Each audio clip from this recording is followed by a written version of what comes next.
अल्हम्दुलिल्लाहि रब्बिल आलमीन बारिल खलाइक़ अजमाइन सुम्मा सलातु वस्सलामु अला अशरफिल अंबिया वल मुरसलीन हबीब क़ुलूबिल आलमीन अबिल क़ासिम मुहम्मद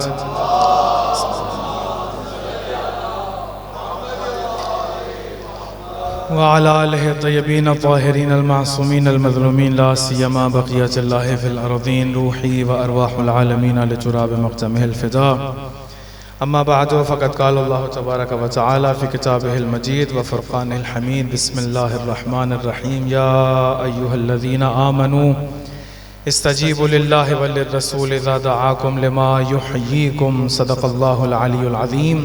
बुलंद आवाज़ से दुरूद पढ़े मोहम्मद व आले मोहम्मद पर।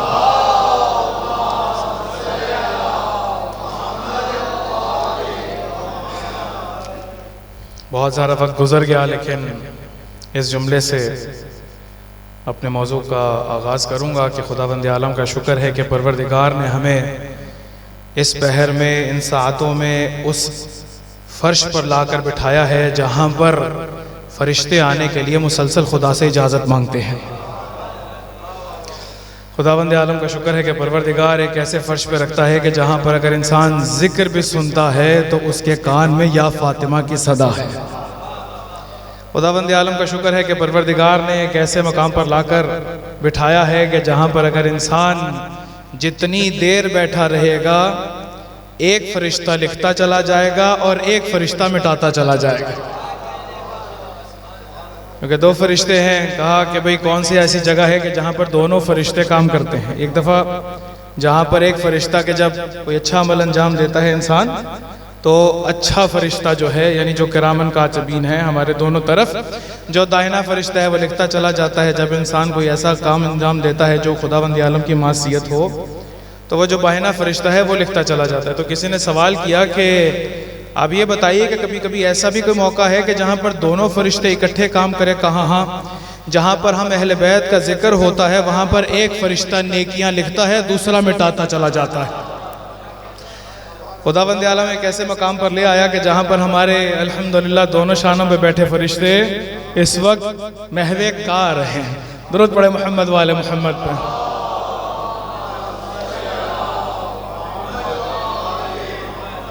मुकद्दमे की आज 3 रोज़ा मजालिस की आज पहली मजलिस है, तो चाहूँगा कि जो मौजू हमेशा कोशिश यही की, अब तो आप मेरे मिजाज से भी कुछ वाकिफ़ हैं, कुछ मैं भी आपके मिजाज से वाकिफ़ हूँ, हमेशा ये कोशिश की कि कोई एक इल्मी मौजू यहाँ पर जिक्र किया जाए और अहले बैत के चाहने वालों के गोशगुजार किया जाए। एक ऐसा मौजू के जो खुदावंद आलम से वास्ता देता हूँ हज़रत का, कि उसको हज़रत की मशीयत के मुताबिक बयान कर सकूं। इस दफ़ा जो मौजू आप लोगों के लिए इंतखाब किया वो ज़िंदगी है। खुदावंद आलम सूरह अनफाल की 24वीं आयत में, मुकद्दमे की मजलिस है, चाहूँगा कि आज मुकद्दमे को हल करें ताकि 2 मजलिसों में हम आपको नतीजा दे सकें।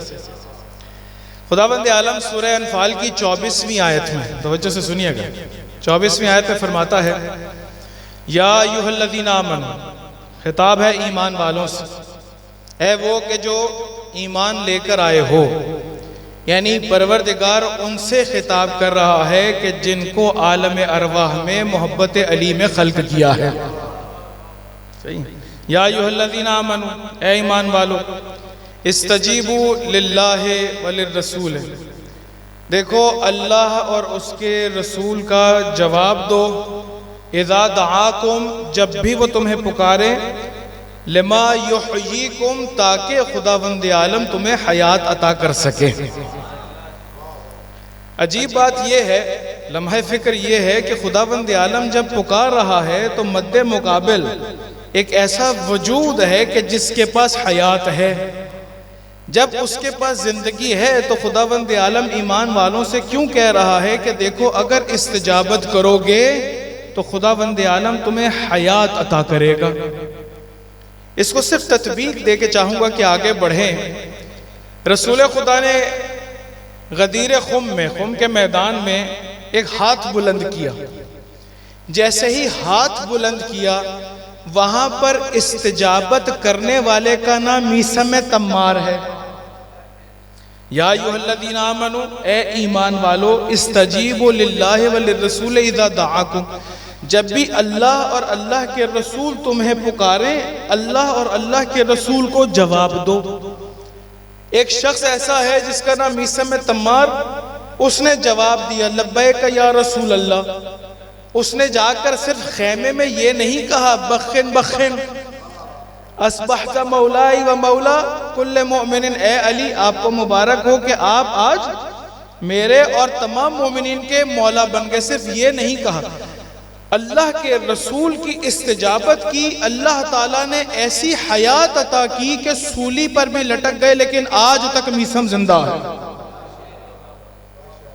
इसका मतलब यह ठहरा कि अगर अल्लाह और अल्लाह के रसूल की इस्तिजाबत की जाए तो परवरदिगार जो देना चाह रहा है उसको हयात कहते हैं। उससे पहले हमारे पास जो शय मौजूद है उसको हयात नहीं कहेंगे।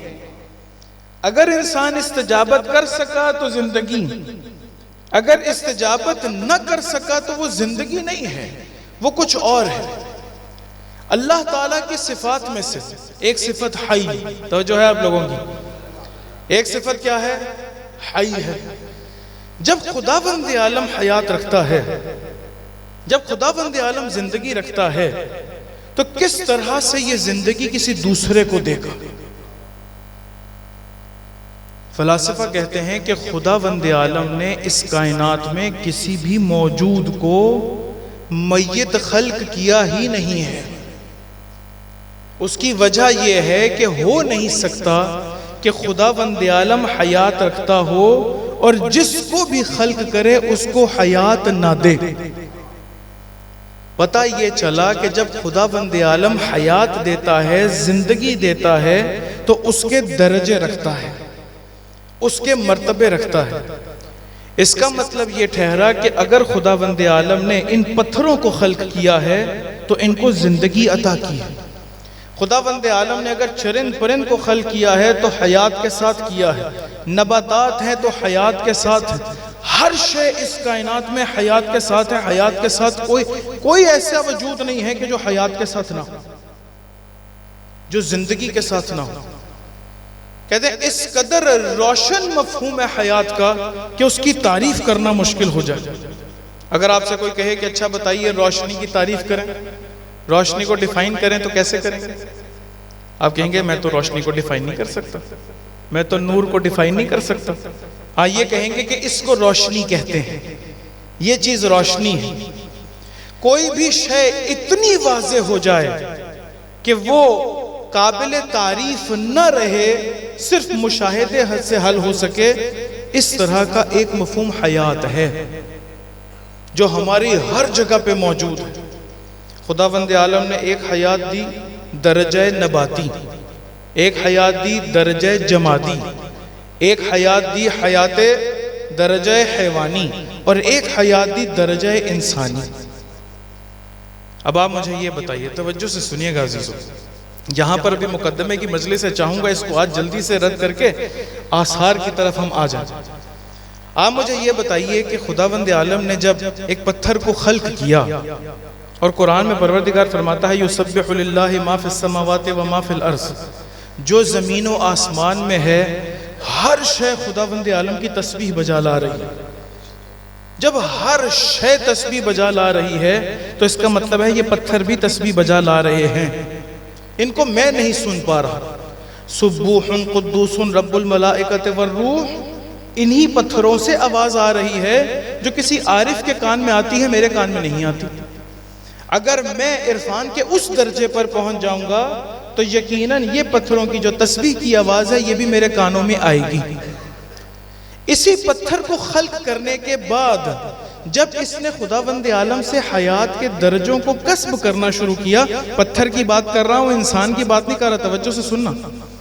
जब इसी पत्थर ने खिलकत के बाद खुदावंद आलम से हयात के दर्जों को कस्ब करना शुरू किया तो यही पत्थर एक ऐसा पत्थर बना कि जो इमाम हुसैन की जरी के करीब लग गया।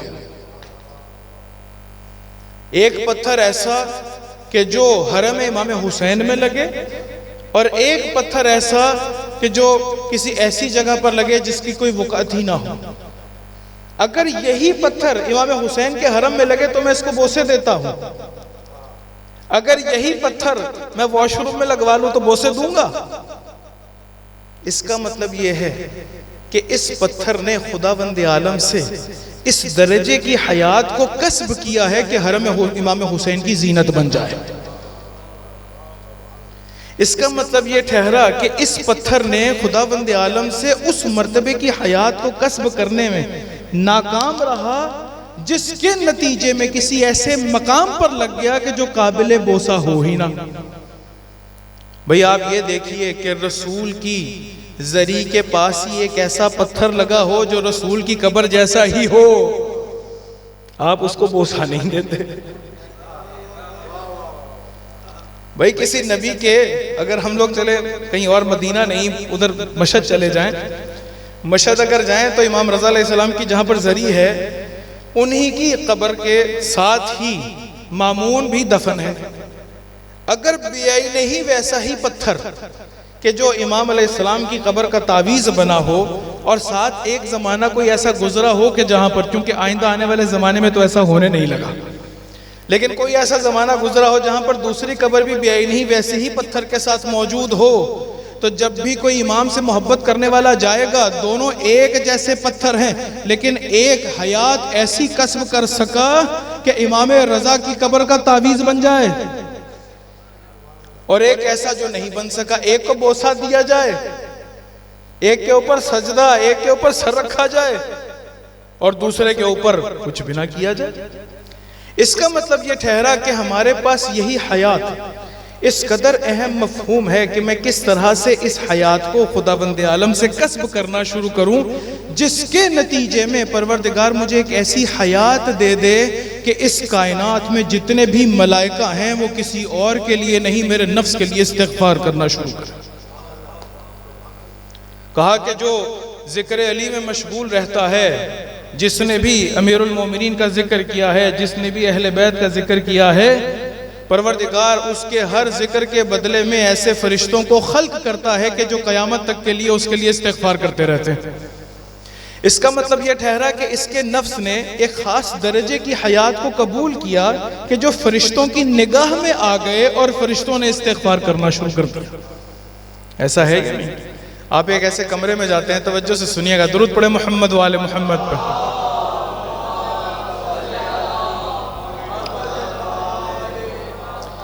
सिर्फ वक्त आपके लिए नहीं, मेरे लिए भी ज्यादा हो गया, तो चाहूंगा कि इस मफहूम को आज आप लोगों तक मुंतकिल कर सकूं। इंसान अगर किसी ऐसे बंद कमरे में जाए जहां पर अंधेरा हो, अब जब अंधेरा है तो लाइट जलाने के लिए सबसे पहले क्या करेगा? बटन को तलाश करेगा। अच्छा, उस बटन को तलाश करने के लिए क्या करेगा? मुख्तलिफ दीवारों में जाके हाथ लगाना शुरू करेगा कि किसी एक जगह पे उसका हाथ बटन में लग जाए। ना कभी भी वो नीचे से शुरू करेगा कि नीचे हाथ लगाना शुरू करे, हमेशा उस जगह से शुरू करेगा जहां पर उसने पहले देखा हो। तवज्जो से सुनिएगा, बड़े अहम मतलब को बयान करने लगूं। जहां पर उसने पहले किसी को देखा हो, बटन के बोर्ड को देखा हो, या उसके इल्म में हो, लाशऊर में हो कि इतनी हाइट पर बटन का बोर्ड लगाया जाता है, वो उसी हाइट के मुताबिक क्या करेगा? तलाश करना शुरू करेगा। वो कभी नीचे नहीं करेगा, क्योंकि उसको पता है कि भाई नीचे नहीं लगाते, बच्चों को करंट लग गया। किसी ऐसे ही मिसाल के तौर पे ऊंचाई पर लगाते हैं कि जहां पर कोई बच्चे का हाथ ना पहुंच सके, किसी को अजियत ना हो सके, किसी को करंट ना लगे। इतनी हाइट पर लगाएंगे जहां पर एक इंसान मिसाल के तौर पे जो बाशऊर है वो जाकर चला सके, उसको मालूम हो कि कहाँ से लाइट जलनी है, वो वहीं पर ऐसे तलाश करना शुरू करेगा।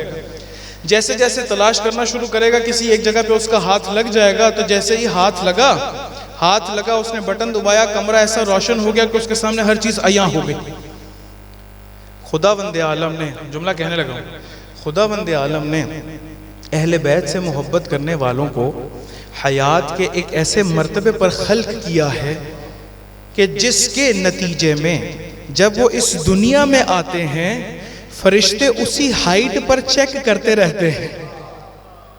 रिवायात के मुताबिक जैसे ही वो अहले बैत के जिक्र में मशगूल रहता है, फरिश्तों का हाथ बटन पर पहुंचता है और कमरा रोशन हो जाता है। जैसे ही रोशन हुआ, जैसे ही उस इंसान का पता चला कि ये वही है कि जिसको खुदावंद आलम ने अहले बैत से मोहब्बत पर खल्क किया था, उसके लिए इस्तिग़फ़ार करना शुरू करते हैं।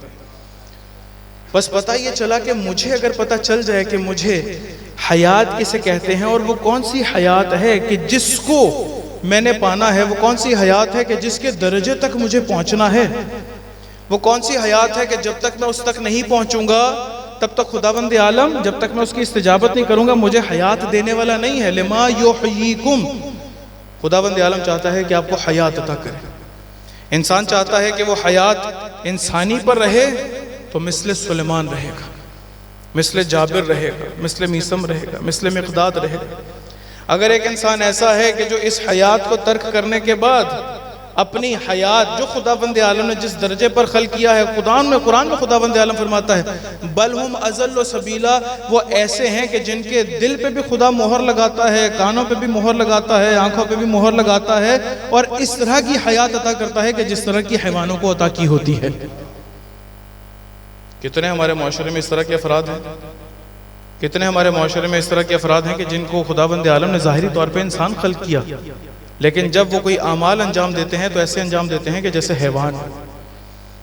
जब वो ज़बान खोलते हैं तो ऐसे खोलते हैं कि जिस तरह से कोई हैवान की। क्यों? इसका मतलब यह है कि खुदावंद आलम ने जिस हयात के लिए उसको खल्क किया था उस हयात तक वो पहुंच ही नहीं सका। आप गौर करिए, हज़रत जाबिर इब्न अब्दुल्लाह अंसारी का सुनाता हूँ, दुरूद पढ़े मोहम्मद व आले मोहम्मद।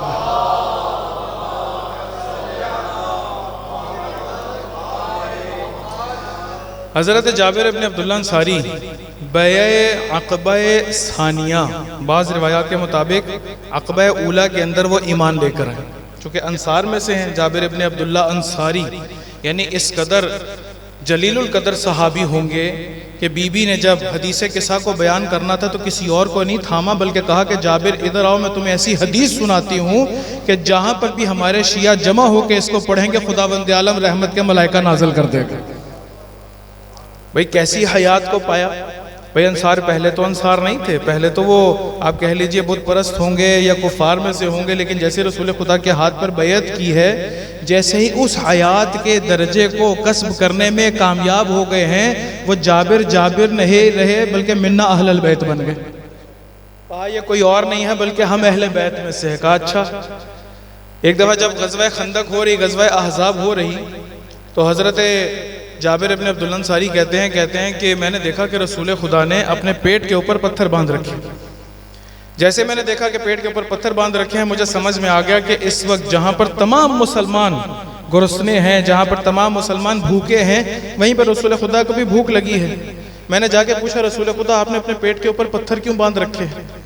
रसूल खुदा ने आगे से जवाब दिया कि आया तुम जानते नहीं हो कि तमाम कुफारे मक्का ने मदीना का मुहासरा कर लिया और एक तरफ से यहूदियों के कबाइल ने मदीना का मुहासरा किया कि यहाँ पर भी कोई गज़ा नहीं आ सकती। हज़रत जाबिर ने जैसे ही ये सुना फ़ौरन अपने घर गए और घर जाके अपनी ज़ौजा से कहते हैं कि देखो हमारे पास कुछ खाने को है। कहा हाँ, कुछ मिकदार गंदुम है और एक हमारे पास बकरी है, एक मिसाल भेड़ है या बकरी है। कहा कि अच्छा, अगर हम इसको ज़िबा कर दें और रसूल खुदा को घर मेहमान बुलाएं और दावत करें? तो कहा हाँ बेशक, रसूल खुदा को जाके दावत दो कि रसूल खुदा यहाँ पर तशरीफ़ ले आएँ और तशरीफ़ ला के हमारे घर से खाना नोश करें।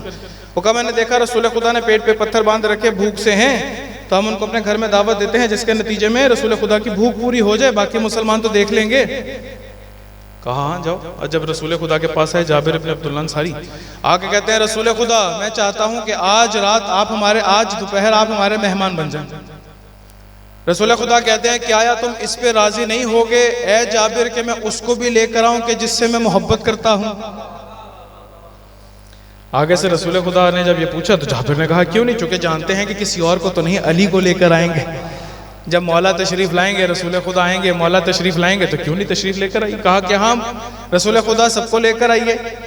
जैसे ये कहा तो रसूल खुदा ने साथ ही अहले मदीना की तरफ नजर की, कहा ए अहले मदीना तुम सबको जाबिर इब्ने अब्दुल्लाह अंसारी की तरफ घर पे दावत है, चलो सारे वहां जाके खाना खाओ। जब रसूल खुदा ने सारे अहले मदीना को कह दिया तो जाबिर परेशान हो गए। जब जाबिर परेशान हुए वापस भागते हुए घर आए, आके ज़ौजा से कहते हैं कि मैंने तो रसूल खुदा को दावत दी, रसूल खुदा ने सारे मदीने को दावत दे दी, अभी क्या आया ये बकरी पूरी रहेगी, अभी क्या आया ये इतनी सी गंदुम पूरी रहेगी? उस मोमिना का जुमला सुनिएगा, तवज्जो से सुनिएगा। कहती है जब तुमने दावत नहीं दी, जब रसूल खुदा ने दावत दी है तो तुम्हें फिक्र काहे की? भाई तुमने तो नहीं बुलाया, जब रसूल खुदा दावत दे रहे हैं तो तुम्हें परेशानी कैसी है? यहाँ एक जुमला कह के इस वाक्य को मुकम्मल करता हूँ। बकरी एक है, गंदुम इतनी है कि 3 लोग खाना खा सकें, लेकिन खुदावंद आलम ने रसूल खुदा की दुआ से उसी गंदुम के हयात के दर्जे को ऐसा बुलंद कर दिया कि अब पूरा मदीना खाएगा, अब पूरा मदीना खाएगा। वो बकरी अगर उसको ज़िबा किया जाए तो 4 या 5 या 6 अफराद खा सकें, लेकिन रसूल खुदा ने जब दुआ कर दी, परवरदिगार ने हयात के दर्जे को बुलंद किया और हयात के दर्जे को ऐसा बुलंद किया कि जिसके नतीजे में अभी पूरा मदीना खाएगा। कहा तुम्हें परेशानी कैसी? जैसे ये भी ये बात कर रहे, साथ ही रसूल खुदा हजरत जाबिर के मदीना में घर में दाखिल हुए। दाखिल होके कहते हैं कि बताओ जाबिर तुम्हारे पास क्या रखा है? कहा ये बकरी है और इतनी सी गंदुम है। जैसे गंदुम को देखा, रसूल खुदा हजरत जाबिर की ज़ौजा के पास गए, कहा कि जब गंदुम से आटा बनाना और तंदूर में उसकी रोटी लगाना तो रोटी निकालती रहना, पीछे मुड़ के ना देखना। अब जैसे मदीना वाले आए, मदीना वाले हजरत जाबिर के घर अंदर दाखिल हुए, कहा कि 10-10 करके आते चले जाओ, सुफरे हजरत जाबिर पे बैठते चले जाओ, शेर होते चले जाओ और यहाँ से वापस जाते चले जाओ। हजरत जाबिर कहते हैं कि वही एक बकरी अमीरुल मोमिनीन के साथ मिलकर उसी को पकाया गया और उसी तरह से रोटियां मेरी ज़ौजा निकालती चलेगी, पीछे मुड़ के नहीं देखा। 10-10 करके अहले मदीना आते चले गए, पेट भर के जाते चले गए, यहाँ तक कि जब सब शेर हो गए उसके बाद भी दस्तरखान पे देखा तो खाना वैसे का वैसा रखा था। जब खाना वैसे का वैसा रखा तो रसूल खुदा अमीरुल मोमिनीन खुद से तशरीफ फरमा हो गए। कहा कि कितने दिन तक हम लोग उसी खाने को खाते रहे और खाना खत्म नहीं होता था। इसका मतलब क्या हुआ? इसका मतलब यह हुआ कि खुदावंद आलम ने उतनी ही गंदुम को हयात का दर्जा जैसे ही बुलंद किया है, हयात का दर्जा बुलंद किया, परेशानी दूर हो गई। इसका मतलब यह है कि अगर मैं जिंदगी को समझ जाऊं, इसका मतलब यह है कि अगर मैं हयात को समझ जाऊं कि जिंदगी का हदफ और मकसद क्या है और खुदावंद आलम मुझे कौन सी जिंदगी देना चाह रहा है कि जिसके नतीजे में मैं अपने आप को ज़हरा के करीब कर सकूं, तो मुझे पता चल जाएगा कि वो कौन से आमाल हैं कि जिसके नतीजे में एक मर्जे मशद के बहुत मारूफ, वो बीमार हो गए। जैसे बीमार हुए तो अभी हॉस्पिटलाइज्ड हो गए। डॉक्टर्स ने जवाब देना शुरू कर दिया, कहा कि बहुत मरीज़ हैं, अभी सेहत मुश्किल है और इसी तरह से भी ज़िंदगी गुजारनी पड़ेगी, मुमकिन है कि आपको फालिज का अटैक आ जाए, मुमकिन है कि आपकी मौत हो जाए। कहते हैं कि एक दफ़ा मैंने खुद ही से ख्याल किया कि जब मैं इमाम के शहर में हूँ तो किस तरह से मुमकिन है कि मुझे मौत आ जाए। ये डॉक्टर्स ने मुझे शिफा नहीं देनी, मैं क्यों ना इमाम रज़ा से शिफा मांगूं। कहते हैं मैंने इमाम रज़ा अलैहिस्सलाम से शिफा मांगी, कहा मौला मुझे आप शिफा अता कर दें। कहते हैं अच्छा। कहते हैं मैं उसी रात को सोया, मौला मेरे ख्वाब में आए, मेरे ख्वाब में आके मुझे फूल दिया, फूल की एक कली दी और कहा कि इसको सूंघो, इसको इस्तेशमाम करो। कहते हैं जैसे ही मैंने उसको इस्तेशमाम किया, उस फूल की खुशबू जैसे जैसे मेरे मशाम में गई वैसे वैसे मेरे बदन में तंदुरुस्ती आती चली गई। इसका मतलब ये ठहरा, बार बार मिसाल इसलिए दे रहा हूं ताकि मफहूम को वाज़े कर सकूं। इसका मतलब ये ठहरा कि मुमकिन है कि एक फूल हो कि जिसकी जिंदगी वो खुशबू हो, लेकिन उस दर्जे की ना हो कि जो इमाम ने उनको अता की है। जब इमाम ने उनको अता की, उनकी हयात का दर्जा बुलंद हुआ और ऐसा बुलंद हुआ कि जैसे जैसे मशाम में जाती चले गए वैसे वैसे शिफा होती चली गई। कहा सिर्फ यहां पर मुकम्मल नहीं हुआ, बल्कि जब मैं उठा हूं और अपने आप को तंदुरुस्त पाया है, उसके बाद सारे टेस्ट वगैरह कराए। जब डॉक्टर्स ने कहा कि अभी आप बिल्कुल ठीक हैं और अभी आप घर जा सकते हैं, मेरे हाथ में वो खुशबू रह गई। कहा जब भी मैं बीमार होता था उस हाथ की खुशबू को सूंघ लेता था, जैसे ही उस हाथ की खुशबू को सूंघता था खुदा मुझे शिफा देता था। यहां तक भी नहीं, कहते हैं अगर कोई और बीमार होता था उसको मेरे पास ले आते थे कि इसको इमाम रजा ने ऐसी हयात अता की है, ऐसी जिंदगी अता की है कि जिसके नतीजे में अगर उसकी हाथ की खुशबू को कोई सूंघ लेता था तो खुदा उसको भी शिफा अता करता था। कहते हैं कि जैसे जैसे मैं गुनहगार से, किसी ऐसे शख्स से कि जिससे हाथ मिलाना दुरुस्त नहीं, मैं उसे हाथ मिलाता था, अब सारी बात सारे आके हाथ मिला रहे हैं, आहिस्ता आहिस्ता उसकी खुशबू ज़ायल होती चली गई। इसका मतलब यह है कि इस कायनात में खुदावंद आलम ने किसी भी शय को हयात के बगैर खल्क नहीं किया है। खुदावंद आलम ने इस कायनात में हर शय को हयात के साथ खल्क किया है। इस कायनात में हर शय को इस कदर हयात अता की है कि बाज ऐसी हस्तियों को खल्क किया है कि जिनके नाम में हयात रख दी है। इतनी हयात रख दी है कि अगर एक इंसान या फातिमा कह के खुदावंद आलम से हिदायत मांगता है तो परवरदिगार हादी भेजता है। इस नाम में कितनी हयात रख दी, या हुसैन में कितनी हयात रख दी, या अली में कितनी हयात रख दी। नहीं मालूम, शायद यहाँ पर मैंने वो वाक़या बयान किया या कहीं और। कहते हैं जब हिजबुल्लाह की जंग हुई 2006 की, उसको हर्ब तम्मूज़ कहते हैं, 2006 में हिजबुल्लाह और इसराइल की जंग हुई। जब इस दोनों की जंग हुई तो उसके बाद उन्होंने किताब लिखी अल-वादुस सादिक के नाम से। अल-वादुस सादिक यानी सच्चा वादा। जब सच्चा वादा के नाम से उन्होंने किताब शाया की, इसका मतलब ये था कि इस किताब में जितने वाक़यात हैं उन्होंने बयान किए हैं कि जिनकी सदाकत की गवाही खुद दुश्मन देता है।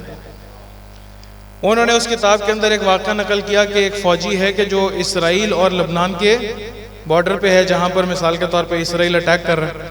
वो फ़ौजी खुद से अपनी ज़िंदगी को बयान करता है कि मैं एक ऐसे मकाम पर था कि वहाँ पर अगर मेरे से ज़रा सी भी लग़्ज़िश हो जाती तो वो जो इसराइली हेलीकॉप्टर्स हैं वो मुझे डिटेक्ट कर लेते और मेरी तरफ मिसाल के तौर पे मुझे मार देते, मुझे कत्ल कर देते।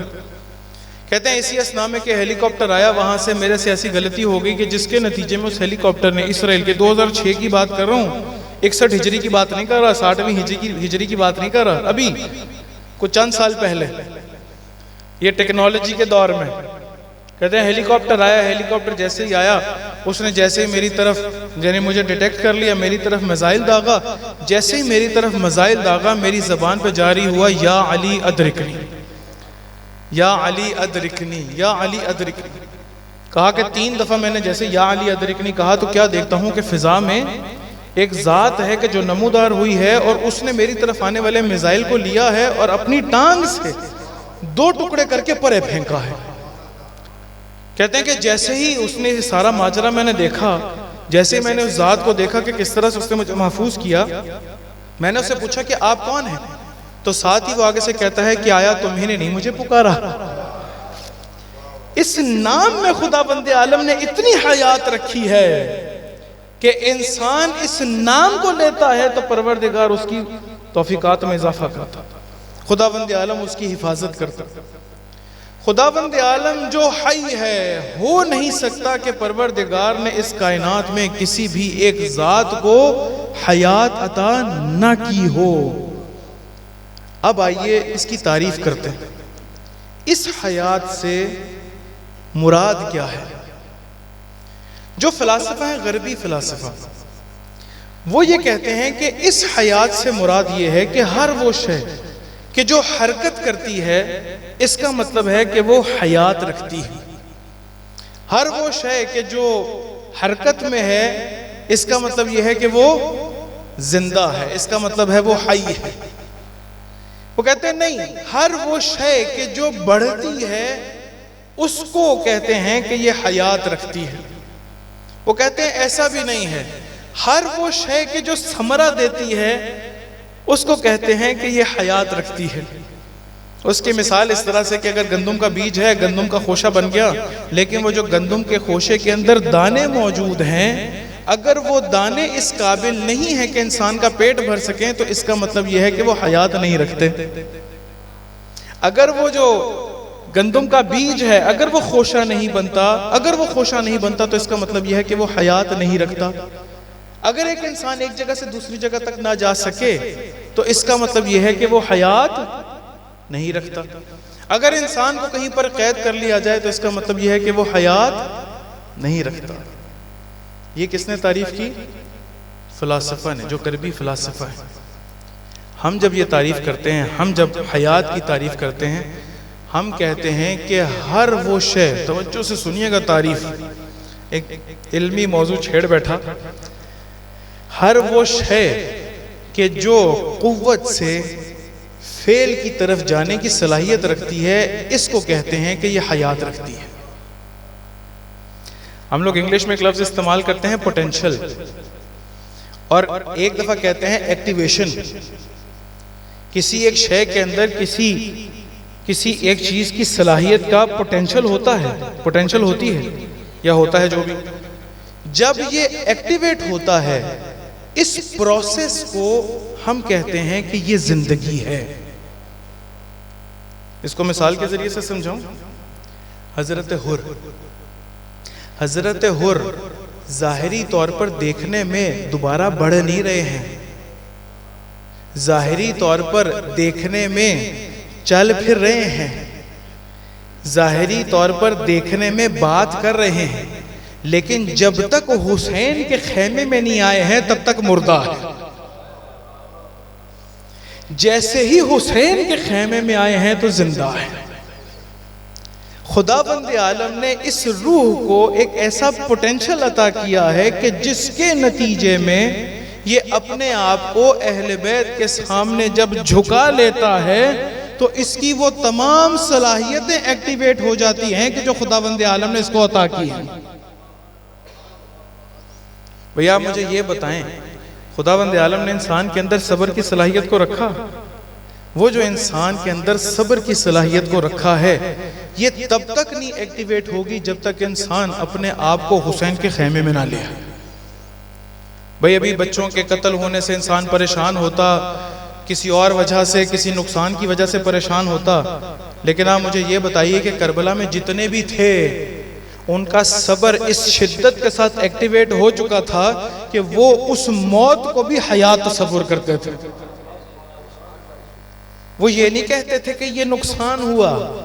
जितनी सलाहियतें खुदावंद आलम ने उनके अंदर अता की थी, जितना पोटेंशियल था, सारे का सारा इमाम हुसैन ने ऐसा एक्टिवेट किया, अगर इंग्लिश में कहूं, जितना पोटेंशियल था ऐसा एक्टिवेट किया कि उसका नाम जॉन जरूर है, गुलाम जरूर है, लेकिन खून में खुशबू है। खुदावंद आलम ने उन तमाम चीजों को कि जिसको हम लोग जाहिरी तौर पे हयात कहते हैं, बस पता ये चला कि जबान से अगर इन हस्तियों का जिक्र ना हो, जबकि खुदा ने जबान अता कर रखी है, पोटेंशियल है, जब तक ये एक्टिवेट नहीं होगा तब तक हयात नहीं रहेगी। जब तक आप इस, जिसको कहते हैं ना, हम लोग इसको कहते हैं सलाहियत, पोटेंशियल यानी एक ऐसी सलाहियत कि जो फेलियत की तरफ चली जाए, जब तक ये अहले बैत की जानिब नहीं बढ़ेगा तब तक ये एक्टिवेट नहीं होगा। आपने गौर किया, अभी हम लोग सादी सी मिसाल, एक और सादी सी मिसाल लेते हैं समझने के लिए। आप ये गौर करें, वो गुलबंद वाला वाक़या तो आप लोगों ने सुना है ना, हजरत का, जहाँ पर एक शख्स आया मस्जिद नबवी में, सारे असहाब मौजूद हैं रसूल खुदा के, तो रसूल खुदा से आके कहता है कि मैं भूखा हूँ, मुझे खाना चाहिए, मेरे पास कपड़े नहीं हैं, मुझे लिबास चाहिए, मेरे पास ज़्यादा राह नहीं है, पैसा चाहिए, मेरे पास सवारी नहीं है, मुझे सवारी चाहिए ताकि मैं वापस जा सकूँ। रसूल खुदा ने क्या कहा कि जाओ, अगर अपनी मुश्किल आसान करना चाहते हो, अभी शाह साहब भी बार बार ये शेर पढ़ रहे थे, अगर अपनी मुश्किल को आसान करना चाहते हो तो कोई और दर नहीं, दर ज़हरा है, जाओ दर ज़हरा पे चले जाओ, तुम्हारी मुश्किल आसान हो जाएगी। वो वहाँ पर गया, साहिल वहाँ पर गया, दक्कुल बाब किया, दक्कुल बाब जैसे किया तो अंदर से बीबी ने पूछा कि कौन है, कहा साहिल हूँ, कहा क्या चाहिए, कहा भूखा हूँ, खाना चाहिए, लिबास चाहिए, ज़्यादा राह चाहिए, सवारी चाहिए। अब आप यहाँ पर गौर करिएगा, तत्बीक करने लगूँ अपने मफहूम की। वो बीबी ने क्या किया, बीबी के पास हजरत हमजा सैयदुश्शुहदा की बेटी की तरफ से ग़ज़वा उहद में दिया गया एक हार है, गले का गुलबंद है, वो हार बीबी ने लाके उस फकीर को दे दिया और कहा कि जाओ और ये तुम्हारी भी ज़रूरत पूरी हो गई। अगर उस हार को जब तक गले में रखा जाए, मुमकिन है कि सलाहियत हो, लेकिन जैसे ही बीबी के हाथ से दिया गया, जितनी सलाहियत खुदावंद आलम उसमें अता कर सकता था, वो सारी की सारी ऐसी एक्टिवेट हुई कि उसके पेट को भी भर दिया, उसको लिबास भी मिल गया, ज़्यादा राह भी मिल गई। ऐसा हुआ ही नहीं। वो आया वापस आकर मस्जिद नबी में, कहा रसूल खुदा पूछते हैं कि अच्छा बताओ तुम्हारा मसला हल हो गया, कहा कि गया था, ये गुलबंद मिला है, ये हार मिला है। जैसे ही हार का सुना, रसूल खुदा ने कहा, तवज्जो से सुनिएगा अजीजों, हमारे सामने वो जमाद है, पत्थर हैं, चंद मोती हैं, बोल नहीं सकते, लेकिन काम ऐसा कर रहे हैं कि जो कोई जिंदा नहीं कर सके। कहा कि अच्छा ये हार, कहा कि क्या लेकर आए, कहा ये हार मुझे दे दिया। रसूल खुदा ने कहा अच्छा बताओ भाई, इस बज़्म असहाब में से कोई है कि जो बीबी का ये हार खरीदे, इसकी ज़रूरत को पूरा करे कि मैं मोहम्मद रसूल खुदा उसकी जन्नत की ज़मानत दूँ।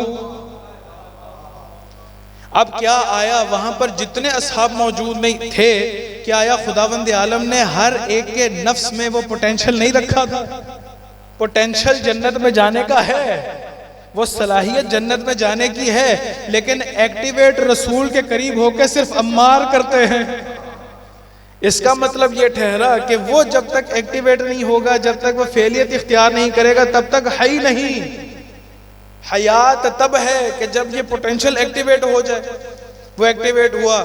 हजरत हमारे यासिर, आसान करके कह रहा हूँ, आसान करके बयान कर रहा हूँ ताकि हम समझ सकें इस मफहूम को, बीबी के सदके में इस मफहूम को समझ सकें। जैसे ही वो एक्टिवेट हुआ, जैसे फेलियत की तरफ गया, साथ ही हार को लिया, हार को लेके उसको खाना दिया, उसको कपड़े दिए, उसको ज़्यादा राह दिया, उसको सवारी दी कि जाओ अपने इलाके में वापस चले जाओ। उसी गुलूबंद को दोबारा से खुशबू लगाई, अपने गुलाम को दिया, कहा गुलाम मैं तुम्हें बीबी के सपुर्द करता हूँ, उनको हिबा करता हूँ, जाओ ये मेरी तरफ से हार वापस कर दो। कहो हमारे यासिर ने वापस किया। जैसे ही वो गुलाम गया, वो हार लेके बीबी का दक्कुल बाब किया, दरवाजे से पूछा कौन है, कहा कि साइल हूँ। कहा अच्छा क्या चाहते हो, कहा कि इस तरह से हमारे यासिर ने मुझे और उस हार को वापस भेजा है। जैसे उस हार को लिया है तो कहा तुम, कहा मुझे भी आपको बख्शा है, कहा जाओ मैं तुम्हें आज़ाद करती हूँ। जैसे ही कहा आज़ाद करती हूँ, गुलाम मुस्कुराने लगा। जैसे गुलाम मुस्कुराने लगा, बीबी ने पूछा कि अच्छा बताइए आप क्यों मुस्कुरा रहे हैं। तो गुलाम आगे से जवाब देता है, अजीब हार है, एक भूखे के पेट को भरता है, एक को लिबास दिलाता है, उसको खुराक दिलाता है, ज़ादे सफ़र दिलाता है, उसको सवारी दिलाता है, और बाद में एक गुलाम को आज़ाद करके फिर अपने मालिक के पास वापस आ जाता है। इसका मतलब ये ठहरा कि खुदावंद आलम ने है देखने में जमादात, लेकिन कुछ तो किया है जिसकी वजह से परवरदिगार से ऐसी दर्जे हयात को कस्ब करने में कामयाब हो गया, जिसके नतीजे में ये सारे अमाल अंजाम दिए गए। भाई मैं सोचता हूं कि सिर्फ हरकत का नाम हयात, अगर कोई मर गया, मैयत हो गया, कहा कि इससे रूह मुंतकिल हो गई और अभी ये आलम बरज़ख का सफ़र करने लगा, मुमकिन है कि उसकी हयात ज़्यादा ताकतवर हो गई हो, मुमकिन है कि उसकी हयात ज़्यादा ताकतवर हो गई हो। भाई अगर अमीरुल मोमिनीन, तवज्जो से सुनिएगा, अगर मौला को 27 अफराद इफ्तार पे दावत दें और मौला अपने इस बदन उनसुरी के साथ हर 27 के घर जाएं, और जब इस बदन उनसुरी से मुनक़ते हो, अगर इस बदन उनसुरी के साथ इतनी ताकत है तो मौला की इसके इनक़िता के साथ कितनी विलायत होगी। ये तो हमने मौला की कितने ऐसे अफराद और हैं, कितने अफराद और आप गौर कर लीजिए जिनकी आप ज़ियारत को जाते हैं।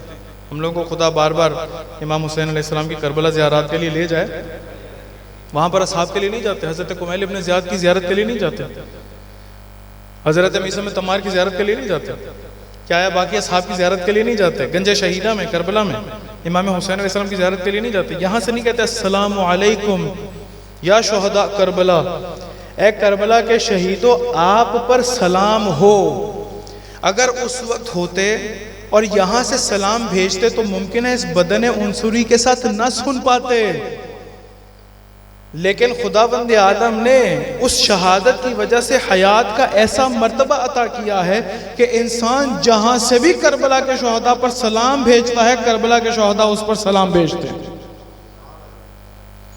इसका मतलब यह है कि मुझे हयात को समझना है।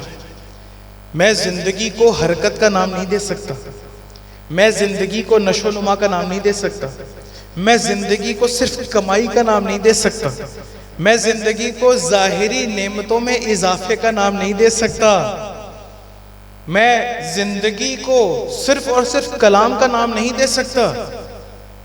ज़रूरी है कि मैं उस ज़िंदगी को कस्ब करने में कामयाब हो जाऊं कि जिसके नतीजे में मेरा सारा पोटेंशियल एक्टिवेट हो जाए, जिसके नतीजे में मैं अहले बैत के करीब हो सकूं, जिसके नतीजे में मेरे सजदे कारामद हो सके, जिसके नतीजे में मेरी नमाजें कारामद हो सकें, जिसके नतीजे में मेरा मातम कारामद हो सके, जिसके नतीजे में मेरी अज़ादारी कारामद हो सके, जिसके नतीजे में जब मैं फातिमा कहूँ, हज़रत का नाम लूँ तो हज़रत जवाब दे।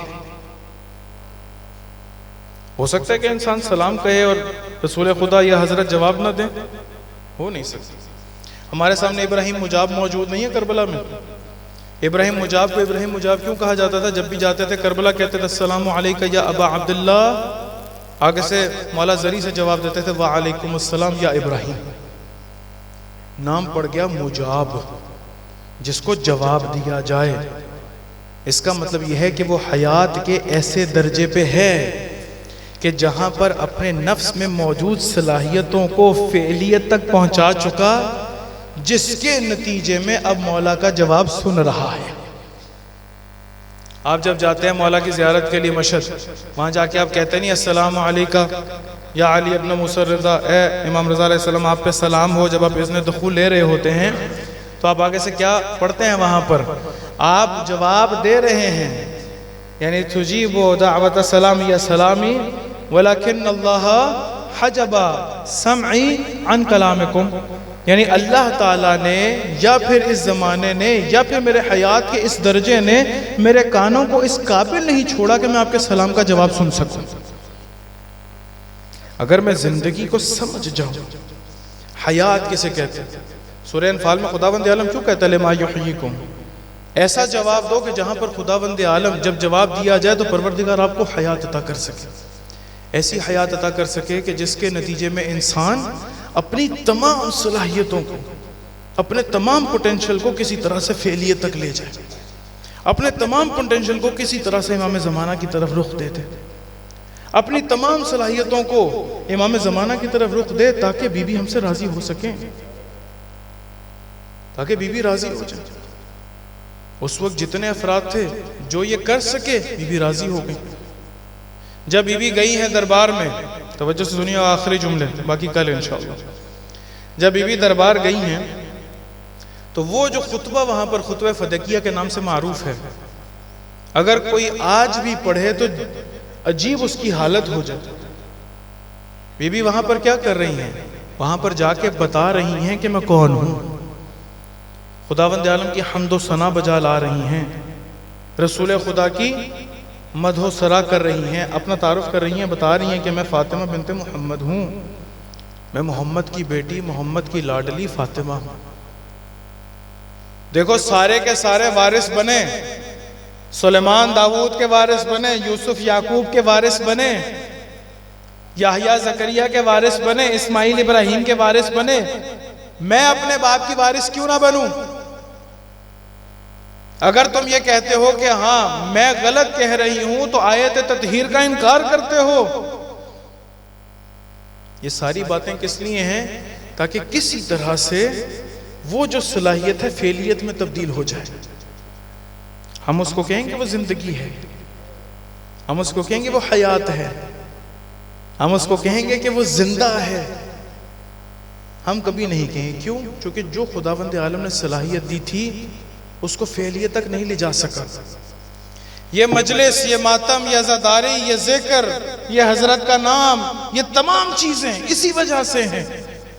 ये बार बार खुदावंद आलम हमें फर्श अज़ा पर ले आता, बार बार सफ़े अज़ा पर इकट्ठा कर देता, बार बार कहता सीने पे हाथ मारो, हुसैन को, ज़हरा को याद करो, ताकि इंसान उस सलाहियत से फेलियत की तरफ मुंतकिल हो सके, अपने जिंदा होने का सबूत दे सके। क्यों इंसान हजरत के ऊपर गिरिया करें? क्यों इंसान हजरत ज़हरा पे गिरिया करें? क्यों इंसान इमाम हुसैन अलैहिस्सलाम पे गिरिया करें? गिरिया इसी वजह से करें ताकि आंसू बहें, नफ्स को झंझोड़ा जाए कि मेरा नफ्स किसी और का मरहूने मिन्नत नहीं है, मैं किसी एक के इंतजार में हूं। मैं आम इंसान नहीं हूं, बल्कि मैं किसी ऐसे के इंतजार में हूं जो मुंतकिम इमाम हुसैन, मैं किसी ऐसे के इंतजार में हूं कि जो आकर इस दुनिया को अदल इंसाफ से पुर कर देगा। मैं किसी ऐसे के इंतजार में हूं जो खुदावंद आलम के अदल का बोलबाला करेगा। मैं किसी ऐसे के इंतजार में हूं जो खुदावंद आलम की शरीयत का पास रखेगा, उसका इजरा करेगा। नहीं तो कितने इंसान हैं, अमीरुल मोमिनीन कहते हैं या अशबाह रजाल वला रजाल, और ये वो तमाम वो लोग के जो मर्दों जैसे हैं बल्कि मर्द नहीं हैं, ये चलती फिरती लाशें हैं। अमवात का लफ्ज इस्तेमाल किया, इसका मतलब यह है कि जिंदगी जिसको मैं समझ रहा हूं वो जिंदगी नहीं है। हयात जिसको मैं समझ रहा हूं वो हयात नहीं है। इसी वजह से खुदावंद आलम कह रहा है इस्तिजाबत करो ताकि मिसले मीसम में तुम्हें ऐसी जिंदगी अता करूं कि अगर तुम तख्ते दार पर भी लटका दिए जाओ तो जबान से सिर्फ अली का जिक्र जारी रहे। किसी और को खौफ में आकर किसी और को कबूल न कर लेना।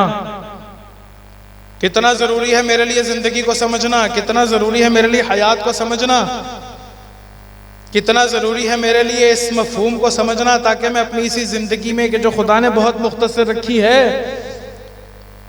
अपने आप को खुदावंद आलम तक मुंतकिल कर सकूं इसी दुनिया में, इसी जिंदगी में।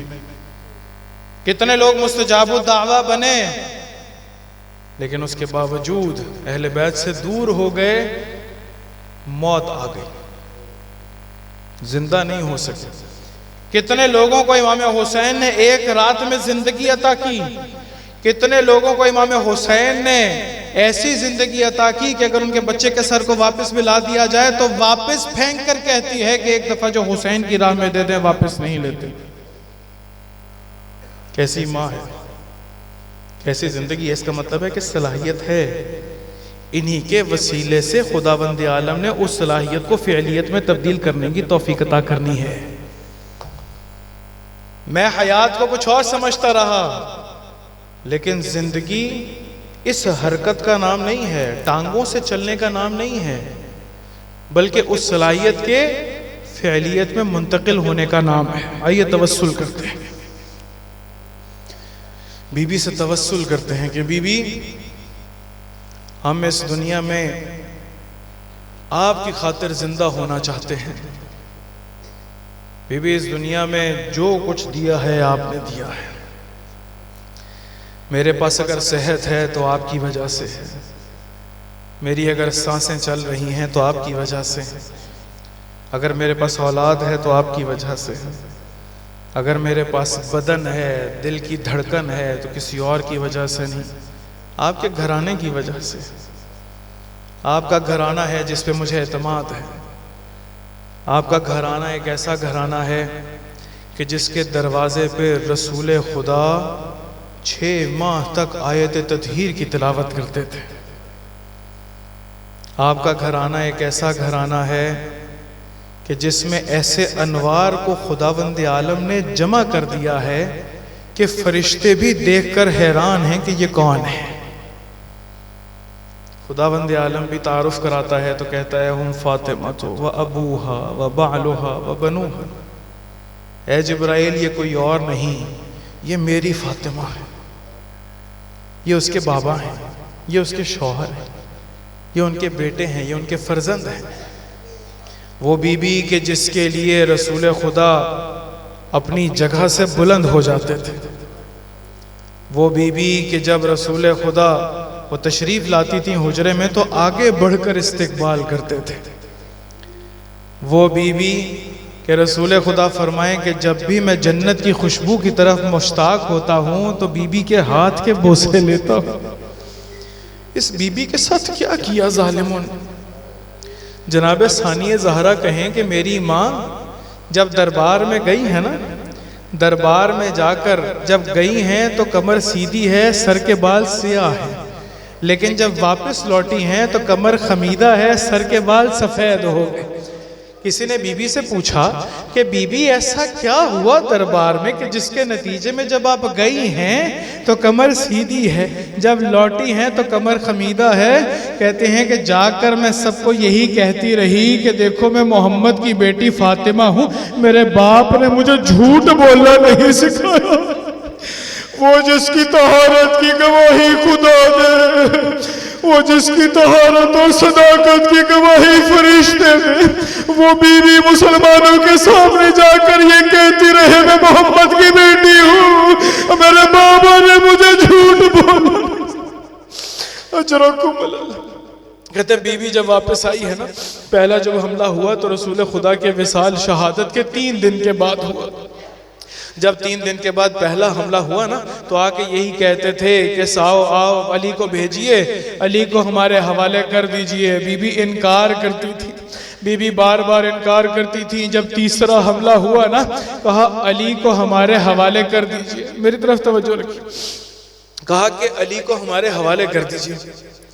बीबी दिफाए विलायत में आगे आई। सिर्फ तसव्वुर करिएगा अजीज़ों, बीबी के मसाइब ऐसे हैं कि जो वो खुद कहती हैं लौ अन्ना सुब्बत अलल अय्याम सिरना लयाली।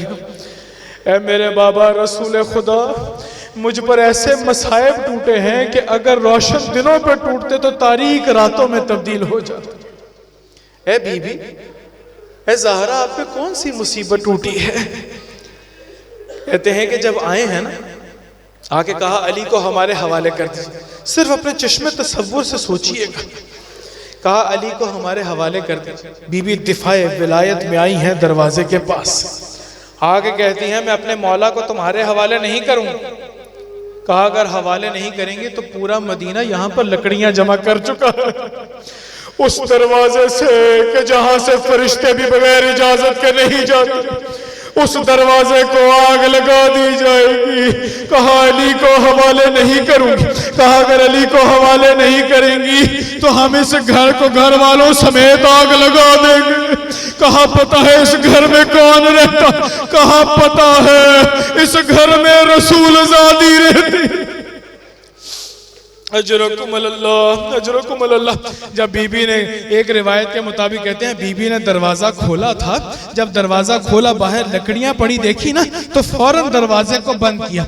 कुनफुस कहता है कि दरवाजे के बीच में मैंने हाथ दे दिया।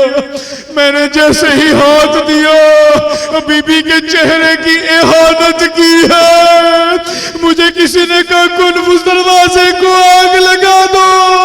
बीबी के दरवाजे को आग लगा दी गई। बीबी का दरवाजा चल रहा था, एक शख्स आगे बढ़ता, पाँव की ठोकर से बीबी का दरवाजा खोलता। अरे बीबी दोनों दीवार के दरमियान एक हाथ पसलियों पे है। मैंने रिवायत पढ़ी है, कहते हैं कि उस जालिम को पता था कि बीबी पुश्ते दर में है, अपनी लात से इतना जोर लगाता है दरवाजे की कील बीबी की पसलियों में पेवस्त होती है। बीबी ने आवाज दी या फिज़्ज़ा खुज़ीनी, ए फिज़्ज़ा मेरी खबर लो, मेरा मौसम शहीद होगा। अजरकुम अल्लाह, अजरकुम अल्लाह। बीबी का हाथ अपने पहलू से हटता नहीं है। क्या देखती है? उनके मौला के गर्दन में कोई रस्सी डालता है। शेरे खुदा की गर्दन में रस्सी हो, खींच के ले जा रही हो। बीबी आगे बढ़ी, एक हाथ पहलू पे है, दूसरे हाथ से मौला को पकड़ लिया। एक जालिम आगे बढ़ा, तलवार के दस्ते से बाजू पे वार करने शुरू किए। मैं कहूंगा बीबी सिर्फ आप नहीं थी जो अपनी बाबा की कब्र पे वहां पर अपनी कलाइयां दिखाती थी। आपकी बेटी ज़ैनब करबला से कूफा, कूफा से शाम, शाम से मदीना के अपनी माँ ज़हरा की कब्र में गिर गई। ए माँ ज़हरा, मेरे हाथों को पसे गर्दन बांधा गया।